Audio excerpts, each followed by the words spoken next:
C'est pour nous, parlementaires rwandais, un grand honneur d'accueillir dans l'enceinte du Parlement les deux chambres réunies en visiteurs d'aussi haute marque. Nous vous souhaitons la bienvenue au Parlement du Rwanda, Excellence, Monsieur le Président. Monsieur le Président du Sénat, Madame la Présidente de l'Assemblée nationale, Mesdames et Messieurs les parlementaires, Mesdames et Messieurs les membres du gouvernement, honorables parlementaires, c'est avec respect et honneur que je prends la parole devant votre auguste institution, dépositaire des plus belles pages de l'histoire commune et partagée des filles et fils de la République du Rwanda. En cela, votre Parlement prend toute sa place au cœur de l'armature institutionnelle de votre pays. Représentant du peuple, vous êtes l'expression affirmée de la souveraineté rwandaise. Vous êtes le peuple, la force authentique du rayonnement de votre nation dans le monde.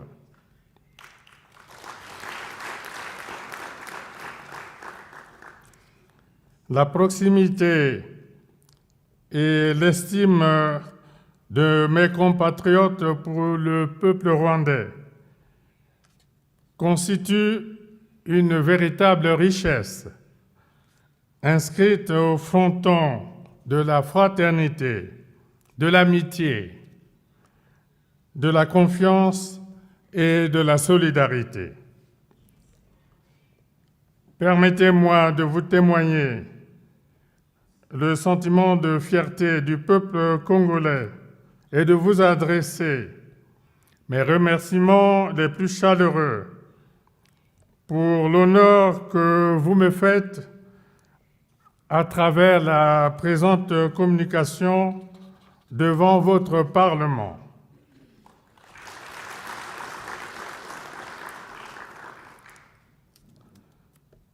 Votre institution, Monsieur le Président du Sénat, Madame la Présidente de l'Assemblée, jouit d'une notoriété exemplaire, justifiée par le dynamisme d'une diplomatie parlementaire menée sous votre leadership. Le Parlement rwandais est régulièrement cité et magnifié par la présence majoritaire des femmes qui représentent plus de 60%. Je reprends. Le Parlement rwandais est régulièrement cité et magnifié par la présence majoritaire des femmes qui représentent plus de 60% de parlementaires au sein de votre hémicycle.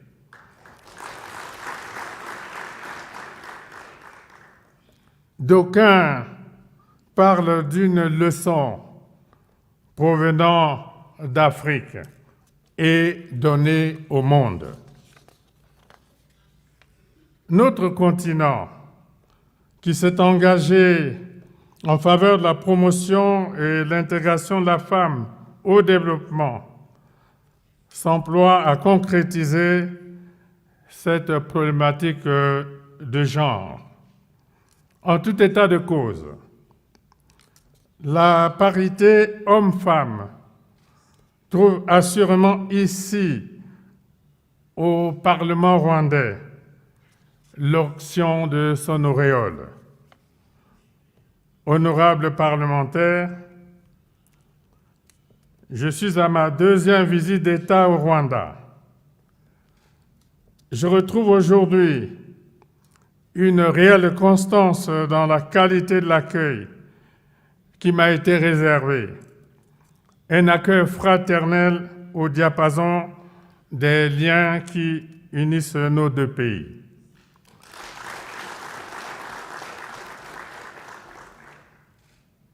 Sur cette terre pétrie de souvenirs, je salue le Rwanda, un pays qui, après la tragédie du génocide, s'est courageusement relevé pour refaire son unité, retrouver la concorde et la cohésion, ramener la paix et la sécurité et se placer avec détermination sur la voie du développement.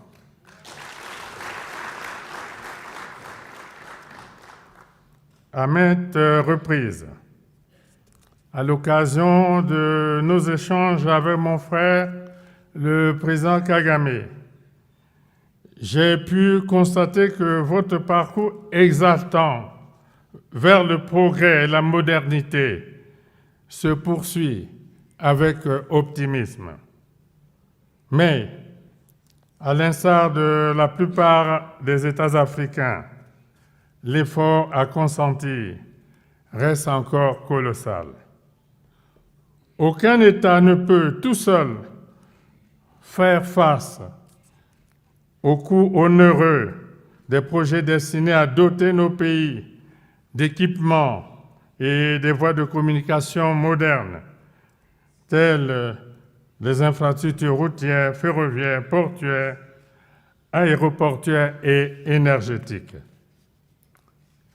Les enjeux et les défis en présence appellent à une reconfiguration effective de notre manière de penser l'essor de nos économies. Il nous faut, par exemple, instituer une véritable synergie d'ensemble pour assurer à l'Afrique une part importante et de plus en plus croissante de la production industrielle mondiale. Il nous faut lever l'option salvatrice de parvenir, dans les délais raisonnables, à un niveau d'autonomie collective suffisante en vue du développement industriel du continent. Convenons que lorsqu'elle s'est unie, l'Afrique a pu se libérer de la colonisation, conquérir son indépendance, vaincre l'apartheid et engager les chantiers du développement. À ce titre, l'acte constitutif de l'Union africaine, créé en 2002 à Durban, stipule, je cite, « Inspiré par les pères fondateurs de l'OUA et par des générations de panafricanistes, ces dirigeants se donnent entre autres objectifs l'unité et la solidarité des pays d'Afrique, la défense de l'intégrité et la défense de ces pays, l'accélération de l'intégration politique et socio-économique du continent, la recherche scientifique et technologique, la promotion internationale des positions africaines communes, l'harmonisation et l'intégration des politiques économiques régionales. Point de citation. Honorables parlementaires, pour des opportunités plus probantes de développement, une volonté politique affirmée s'avère nécessaire. Les défis auxquels se trouve confrontée l'Afrique ne peuvent être abordées que de manière globalisante. La mise en place d'outils pertinents d'intégration et de partenariat économique régional global, à l'image de la zone de libre-échange continentale africaine, participe de cette option fondamentale pour une Afrique unie, libre et prospère. Cette vision, qui s'est affirmée au fil du temps, consacre encore aujourd'hui la justesse de la pensée des pères fondateurs du panafricanisme. Elle magnifie les découvertes de la science qui, étudiant l'évolution de l'espèce humaine, a formellement établi que l'Australopithèque, premier homme d'un genre éteint, ont bel et bien vécu en Afrique, où ils firent leur apparition. L'Afrique est donc bel et bien le berceau de l'humanité. Plus que jamais, le panafricanisme,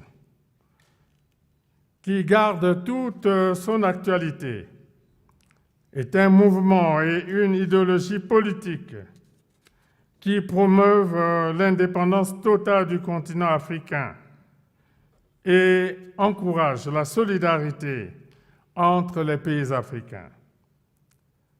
Le panafricanisme est une vision sociale, économique, culturelle et politique d'émancipation et d'intégration de nos peuples. Aujourd'hui, le panafricanisme trouve incontestablement ses leviers de base au travers des regroupements des États africains au sein des communautés régionales de développement. En parallèle, il nous faut aussi revisiter le brassage des peuples d'Afrique au-delà des contingences spécifiques de leur histoire et de leur culture respective. Le vicomte de Mirabeau déclarait pendant la Révolution à l'Assemblée nationale française, je le cite, « L'insouciance, la paresse et l'aversion au travail sont naturelles aux habitants de l'Afrique. Si l'humanité m'ordonne d'améliorer le sort des nègres, la raison me commande de conformer leur esclavage. » Fin de citation. Face à ceux qui continuent de le penser, nous devons, sans détour, leur rappeler que la force de travail des esclaves africains a permis de poser les bases du développement de l'Occident.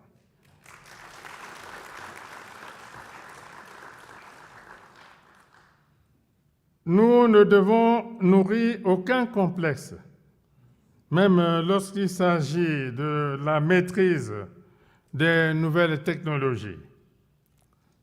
Comme nous le savons tous, l'avenir du continent africain passe aussi par la transformation sur place de ses ressources naturelles.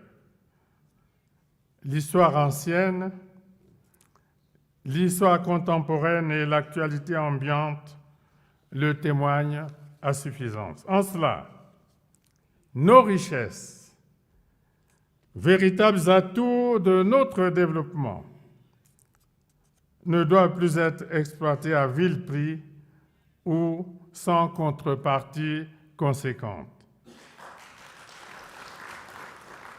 Dans cet ordre, l'Afrique qui abrite l'un des 3 poumons verts de l'humanité et ne contribue que très peu aux émissions de gaz à effet de serre, avec moins de 6% des émissions mondiales, consent d'importants sacrifices en renonçant à l'exploitation de certaines ressources afin de préserver la biodiversité et les écosystèmes forestiers. À ce titre, l'on doit reconnaître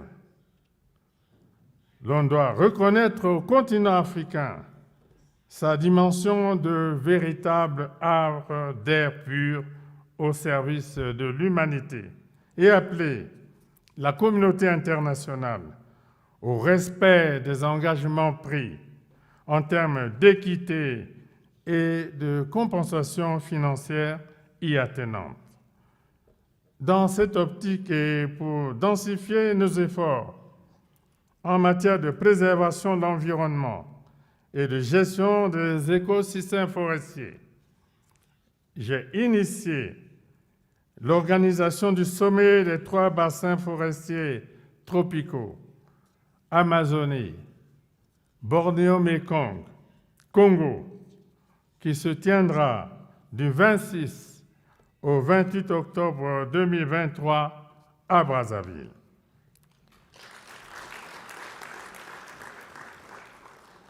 Honorables parlementaires, c'est en terre africaine qu'ont été construites les monumentales pyramides, fruit d'une certaine ingéniosité déjà évidente à l'époque des pharaons d'Égypte. Notre continent sera de plus en plus sollicité alors que s'accélère la mondialisation et pointe à l'horizon les exigences d'un nouvel ordre économique international. Pour ces échéances futures, l'Afrique dispose d'importantes réserves minières mondiales en termes d'atouts essentiels pour son développement. L'Afrique regorge de richesses minérales, pétrolières et gazières, de forêts tropicales séquestrant d'importantes quantités de carbone et faisant du continent l'un des poumons écologiques majeurs de la planète, d'une faune et d'une flore riches et diversifiées, de vastes étendues de terres arables, de grands cours d'eau, d'un niveau appréciable d'ensoleillement, de richesses culturelles, paléontologiques et archéologiques. Notre continent demeure le plus grand réservoir de matières premières de la planète. En outre, le fleuve Congo, le Nil, le Zambèze ou la Volta ont permis à l'Afrique d'être dotée d'un considérable potentiel hydroélectrique, estimé à 300 gigawatts, peu égalé par le reste du monde et très largement sous-exploité. Pour sa part, le bassin du Congo, à travers le site de Inga, avec un potentiel de 40 000 mégawatts, et celui de Tombo-Manyanga, à raison de 20 000 mégawatts, jouit aussi d'un niveau d'ensoleillement élevé et suffisant durant toute l'année, susceptible de permettre la production d'une énergie solaire de qualité, à moindre coût et respectueuse de l'environnement. La mise en valeur effective de cet immense potentiel hydroélectrique permettrait à notre continent de devenir l'un des principaux, sinon le plus puissant exportateur d'électricité dans le monde. Développer l'Afrique reste donc à notre portée. Mais il nous faut œuvrer chaque jour à la consolidation de la paix. Il faut que cessent les violences et que règne la sécurité en Afrique.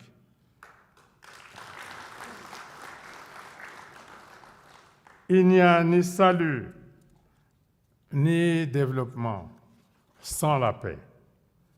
C'est pourquoi il nous faut toujours prôner le bon voisinage et la cohabitation pacifique pour une intégration effective et irréversible des peuples d'Afrique.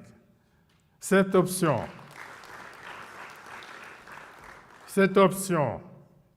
qui défie les frontières, rapproche les peuples et favorise la solidarité et la complémentarité. À ce sujet, honorables parlementaires, souvenons-nous de cette belle image qui a fait le tour du monde, principalement celui de toute l'Afrique, lorsque, à l'occasion du 27e sommet d'Union africaine, ici même à Kigali, en juillet 2016, mon frère Paul Kagame a exhibé pour la première fois devant les organes de presse le passeport panafricain comme pour montrer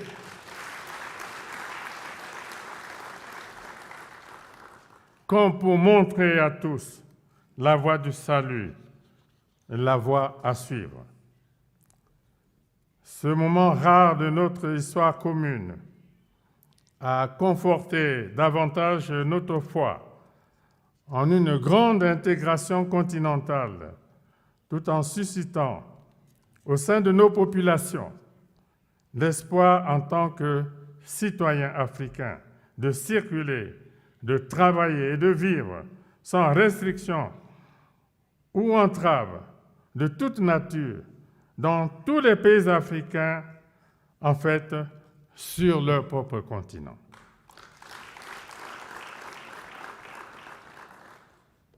La victoire décisive donc pour l'Afrique est celle du maintien et la restauration de la paix, la promotion du dialogue et la consolidation d'un vivre ensemble mieux structuré, gage d'espérance, d'optimisme et de succès sur le chemin du développement. Honorables parlementaires, depuis l'Antiquité, un questionnement a toujours hanté la plume de nombreux auteurs, même les plus célèbres, à savoir, quelle nouveauté nous vient d'Afrique? La réponse était toujours trouvée par des raccourcis. Pour Aristote, la Libye apportait sans cesse quelque chose d'étrange, dès lors qu'elle abritait toutes sortes d'animaux féroces aux formes étranges. Pour Pline l'Ancien, en Afrique, des bêtes sauvages s'accouplaient entre elles, y compris entre races différentes, en donnant ainsi naissance à des monstres. Pour l'écrivain français Rabelais, l'Afrique était mère de nouveautés étranges et monstrueuse. De nos jours, ce questionnement sur la nouveauté venant d'Afrique est devenu un problème qui rappelle que les maux et les difficultés peuvent toujours faire irruption sans crier gare dans notre existence. C'est autant dire aussi qu'il y a encore actuellement dans le monde de nombreuses personnes qui croient que les nouveautés venant d'Afrique sont toujours assimilées aux monstres. Fort heureusement, l'hécatombe annoncée durant la pandémie de Covid-19 ne s'est pas produite en Afrique. La pertinence et l'efficacité des mécanismes de solidarité agissantes ayant apporté un cinglant démenti aux annonces d'apocalypse faites par les prophètes de malheur. Ainsi,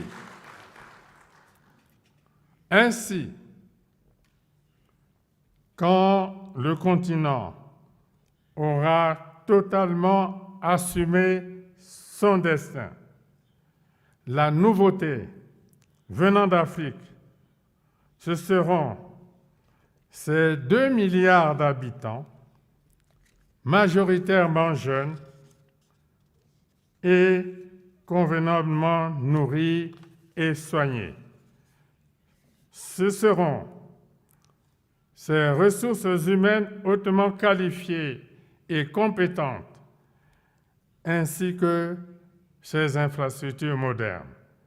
Donc, ce qui viendra d'Afrique, ce sera la grande fierté individuelle et collective d'être un continent en paix, débarrassé de tragédies récurrentes et résolument tourné vers la modernité, vers le développement. Vive la coopération entre le Congo et le Rwanda. Vive l'Afrique dans la paix et la sécurité. Je vous remercie. Créer des sites web professionnels, c'est notre art. L'agence Immortal Making est à votre service pour la conception, le développement et la mise en ligne de tout type de sites web. Et en plus, c'est à bon prix. Qu'il s'agisse d'un site web de vente, un site web pour votre entreprise, votre ONG ou un site d'information, nous sommes l'agence qu'il vous faut. Nous sommes basés à Kinshasa sur l'avenue Kanda numéro 11, loin de la place Victoire, référence entre les avenues Kassavubu et Éthiopie. Pour tout contact, appelez-nous au plus 243 81 62 144 62. Plus 243 81 62 144 62.